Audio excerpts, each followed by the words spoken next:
again, snowing in Michigan. It's like a daily occurrence this year. It's way more snow than we've gotten, so throwing some extra hay out to the horses. What do you think, Dufresne? He's like, just give me hay. But I do love to see the snow sticking on their backs like this. I get a lot of flack for not blanketing my horses and not putting them in a barn. But as a little herd here, they use each other for body heat. They do have access to a run-in. Always don't mind my hay nets there. I need to actually fill them. But it's easier to keep them distracted while I'm filling them. Little Sally Mae.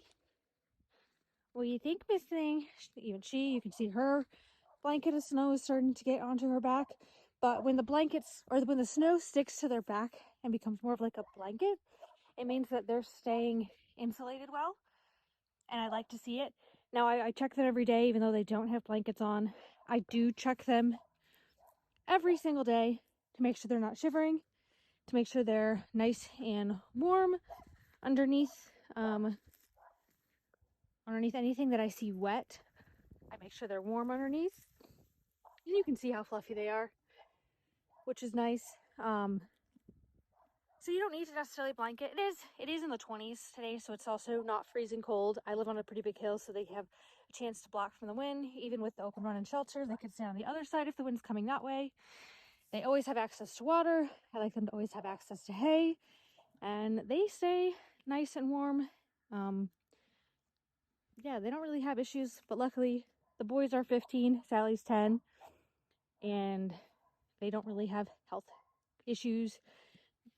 They're a little bit tubbier than usual because they don't get worked much in the winter because I really don't have a place to work them. I live on a snowy hill, so I don't have a good place to work them that's not icy, but I prefer them to have 24/7 access to hay than to put them on a diet in the wintertime. So that's what we get. My boy here, just trying to eat some hay. You're so cute, bud. You're so cute.